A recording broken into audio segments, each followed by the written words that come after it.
It's easy to tell what you really love when you get so excited when it arrives on your doorstep.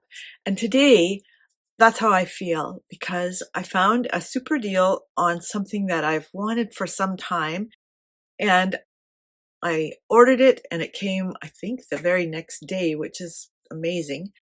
Plus, the same day it arrived, I got another package. So I'm going to show you some of the things I got. Plus, I'm going to show you a little bit more in depth. And I think you'll really enjoy this. Stay with me till the end and we can have a little chat. Here are some of the goodies that I got. The one that came first is this, which I will show you in a few minutes. I'm just going to put it over here. But I got these things from Temu and I'm just thrilled with them. So I ordered a box of pencils because I have some of these, which I've had for years and years, but because I take them here, there, and everywhere, I often can't find the one I want when I want it. So I thought, you know what, I'm just going to order some more pencils. They're already sharpened, which is nice, and they're different hardnesses.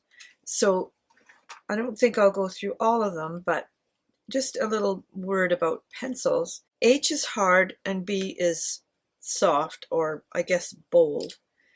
And this set runs the whole gamut. So the one that's in the middle and that's used most often is HB, which is, you know, half and half. So here's my HB pencil, which is what it looks like. 2B, of course, gets darker, and I've got right up to 8B. H is hard, 2H is harder, and F, I'm not even familiar with that, is what it is. Okay, 4B, where's my 8B? B, 8B, here's 8B. So you can see how much bolder that one is. And then I've got 2H, which is a lot harder and finer. So I ordered those just so that I have a lot of pencils on hand, and that way I can put them in my travel case. I can keep some here. This is where I do sketching and watercolor and all kinds of things. And then in my other room, I paint with acrylics. So, you know, I've got some for wherever and whenever. Now, the next thing I got was these absolutely gorgeous pastel acrylic markers.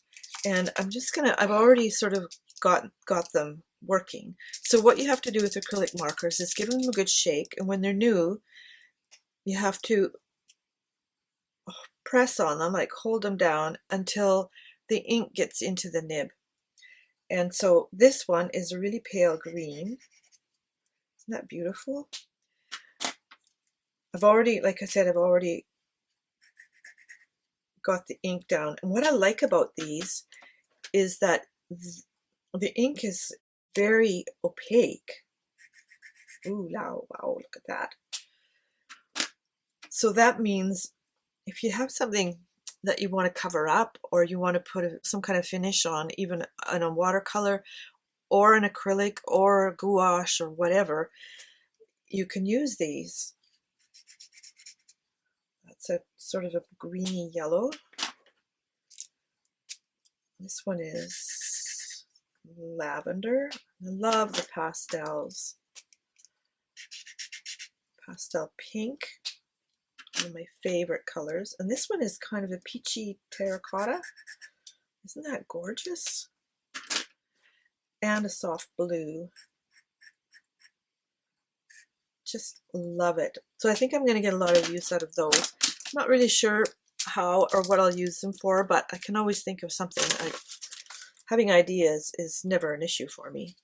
Another thing I got was this spray bottle, which is actually made for the hairdressing industry. And what's nice about it is it shoots out a really fine spray. I'm not going to do it now because everything will get wet, but I thought this would be nice for keeping paints wet, and you don't get splatters. It's just a fine mist.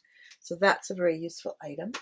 And these items I got all from Temu, and same with these. So these are called ocean colors, and I thought they came in a case, but they don't. They just came in this little tray. So I think what I might do is, if I've got room in another tray or case, I'll probably be able to pop them in, but there's 12 of them. So I might need to actually just buy another case. So what I want to do here is, this is watercolor paper. So I'm going to swatch these because I haven't done that yet. I had a kind of a busy few days. So when they came, I thought, well, I'll get to that. So like I said, they're called ocean colors. I'm going to do them just in the order that they are in the little box here. And I don't think they have names. Oh, I love how intense they are. Look at that. That is beautiful. And seeing them side by side, look at this. Oh, I love the intensity. Wow. That's brighter and more yellow-green than I expected.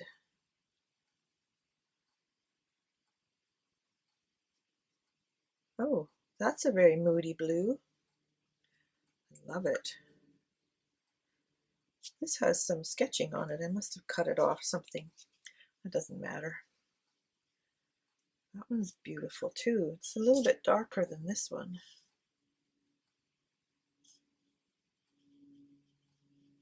That one's almost a viridian. Oh wow, this is a definite yellow-green. That is so pretty. This is almost a cerulean. Yep, it's like a cerulean blue.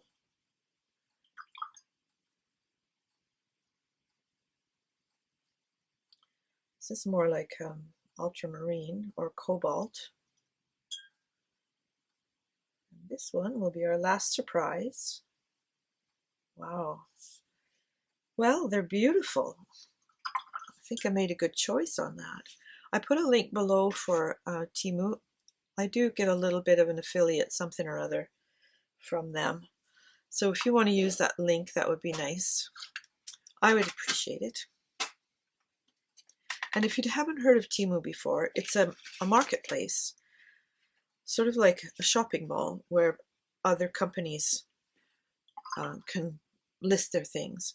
So this one is called Seei Art, and I ordered it because of the beautiful, beautiful, beautiful pastels. So let's try this and swatch it. That soft, soft pink. So I'm going to put a little bit stronger color at the top here. In fact, I think I might get a smaller brush. Use this one. And then see how the colors go when they get watered down. They're already quite pale, so I'll probably end up using them mostly exactly as they are. But it's nice to have an idea how they look if they're more watered down. This one is a pale aqua. I guess you could call it that. Sometimes you have to pick up a little more color. So all I'm doing is just pulling it down with water. And here we have, is this lavender or lilac? I'd call it lilac. I just had lilacs blooming. Well, they're still blooming in the yard right now. And I brought in a whole bunch. Wow, the perfume is like heavenly. That is so pretty. This one, what you call that? It's almost an ash green. I don't know why that comes to mind, because what is an ash green? I don't know. But it's so pale. It's beautiful. I love it. Take that down a little bit. And then this one has a little bit more tint of blue in it. Yes, look at that. It's just a really soft aqua. And these ones are quite different. Different certainly from my usual color palette, because I tend to go with cool colors. That really soft gold sand almost. I don't know what you'd call this one. Toffee? Caramel. I think I'll call it caramel, which is one of my favorite flavors, by the way. It's funny, when my sister and I travel together, which happens occasionally, our favorite dessert is creme caramel, so we often end up, or creme brulee. Now this is an odd color. It's almost, it's like a warm ash color. This one is, almost defies explanation. It's kind of like a pinky terracotta. What do you think? And we have another warm gray green, maybe? Let's see. Yeah, it is a warm gray. It doesn't really have as much green as I thought it would. You can see the difference between that one and this one, how this one is a lot sandier color. It's got too much water in it. And this one looks black to me, but we'll see. Sometimes they surprise you. This is very black. This is like a Mars black. Which is kind of funny that they put it in such a pastel collection.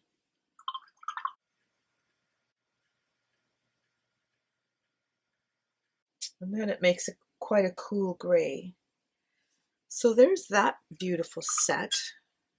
I went a little crazy on watercolor. I've been doing a lot of acrylic for the last couple of years. I kind of started missing watercolor, and I thought, you know what? I've been a watercolor artist for years and years, and I just can't not do it. And I love this color too. I love the little blue case there. Oh, actually, I should leave this open so they dry out.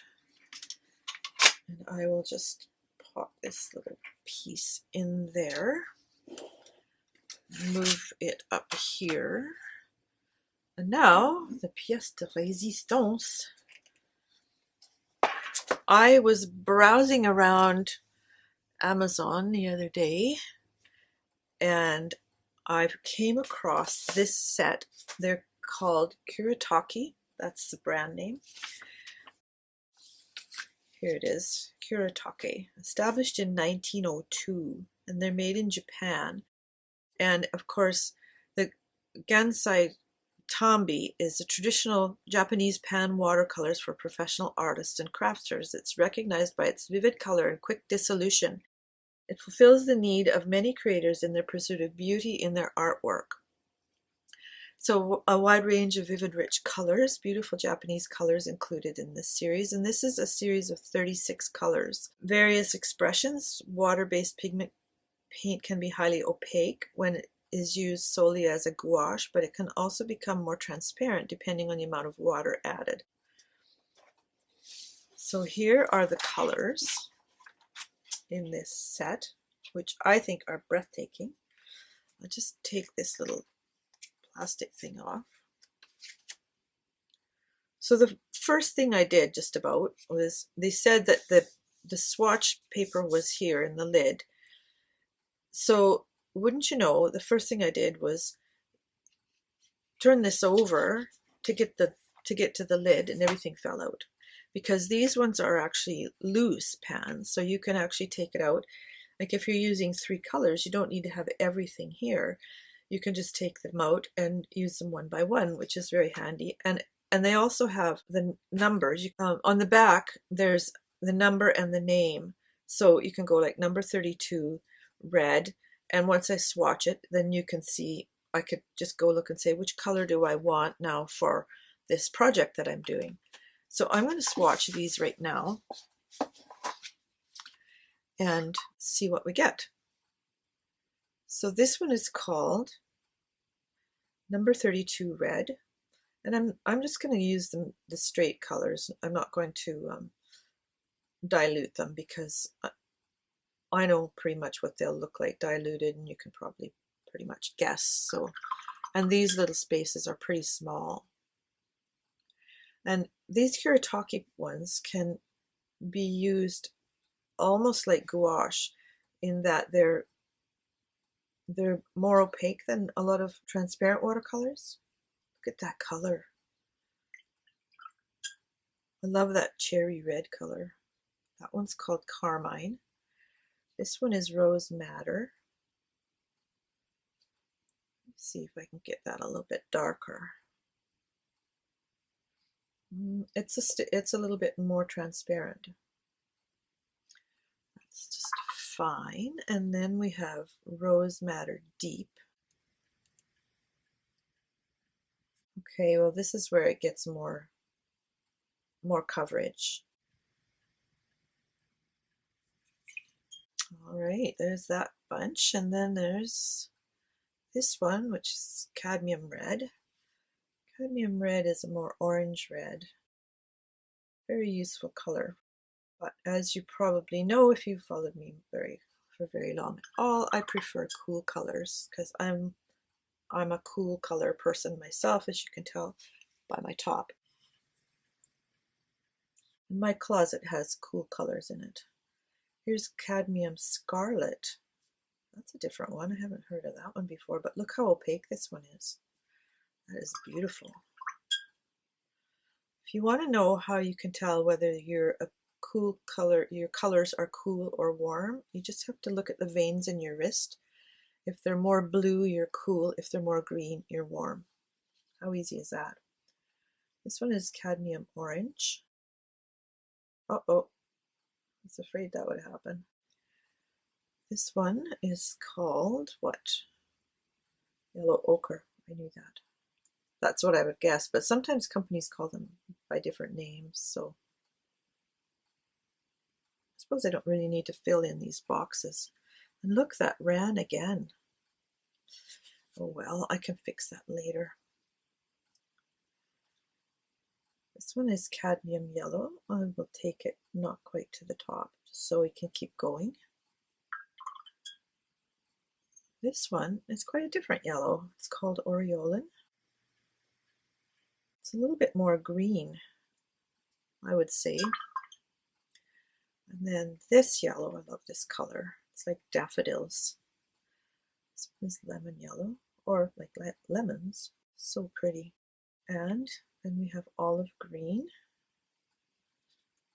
which is a really lovely color. Oh wow, look at that. Look how opaque it is. And here we have sap green light. So yesterday we went to a wedding. I haven't been to a wedding for years, since my nieces all got married off. Uh-oh, I touched the yellow. I'll go over it afterwards and paint over it. Anyway, this was the wedding of my husband's boss at the company that he's been working at for 20 years, 22 years or something. So they've gotten to know each other quite well. And it was outside in the Pacific Northwest in April. Weather can be very unpredictable. And it was looking good earlier in the week. It's like the weather, like my husband watches the weather and keeps track of it, stuff like that. This is a Viridian green. He said it's looking good, like early in the week. It's looking good, it's looking good. It's supposed to be kind of sunny. Might change later in the weekend, we're not sure, blah, blah, blah. This was called forest green. It's very blue green, isn't it? Almost turquoise. Anyway, it's a beautiful setting, forest all around, and there's a beautiful event center there. This is turquoise green deep. And this one is called malachite. What a gorgeous color. I love this color. And they had a color theme, which was black and white. Just asking the guests if they would wear black and white to fit the theme. So it was amazing that almost everybody there fit the theme, wore black and white. I guess everybody's got black and white in their closet. I certainly have, being a cool color person. That's called ultramarine pale, and this is regular ultramarine, which always looks darker in the pan than it does when you paint it. So I've got a couple of dresses and stuff, and I was looking through my closet the other day, a few days ago. This one's cerulean blue. That looks a lot more turquoise than most cerulean blues. And I had a dress that I thought, well, this will work, but I don't know. I just didn't feel thrilled about it. And while I was poking around in the closet, I came across some fabric that I bought years ago. That one is turquoise blue, by the way. This one is Prussian blue. And I thought, you know, this would make a nice dress, which is what I bought it for, but the pattern I intended it for, I didn't want to make anymore. I wanted to make just a simple straight sheath dress because they look good on me and they're easy to make. Indigo. Wow, that's nice. I wonder where the color of your jeans comes from. It's indigo. This one's called Imperial Violet. So I made a dress in my so-called spare time. Wow, is this ever deep? It's almost black. I wonder what it looks like. Watered down a little bit. That is stunning, isn't it? Wow. Anyway, so I made this dress with black fabric with white embroidered flowers on it.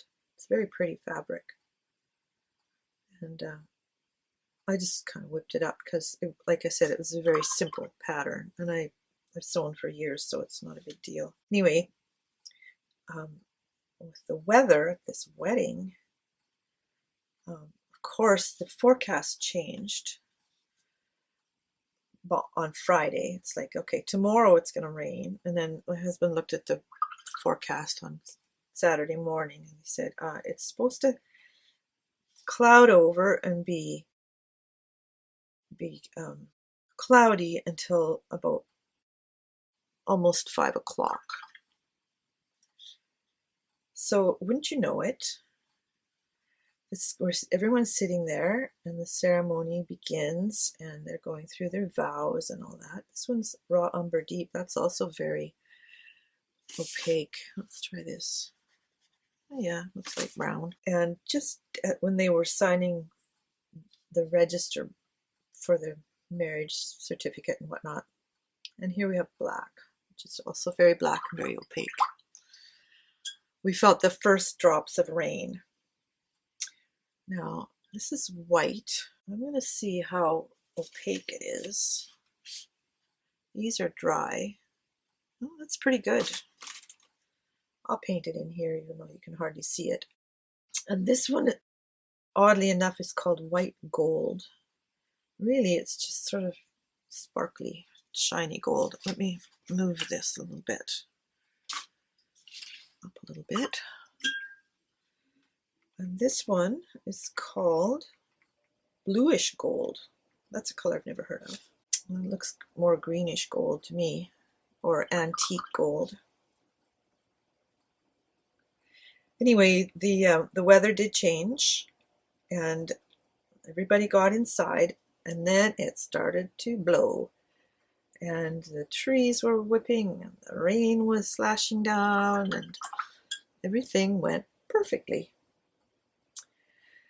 There, that's all my new colors. I'll put links to everything below so you can go find them. And I hope you enjoyed this because I sure have. And I'll see you next time.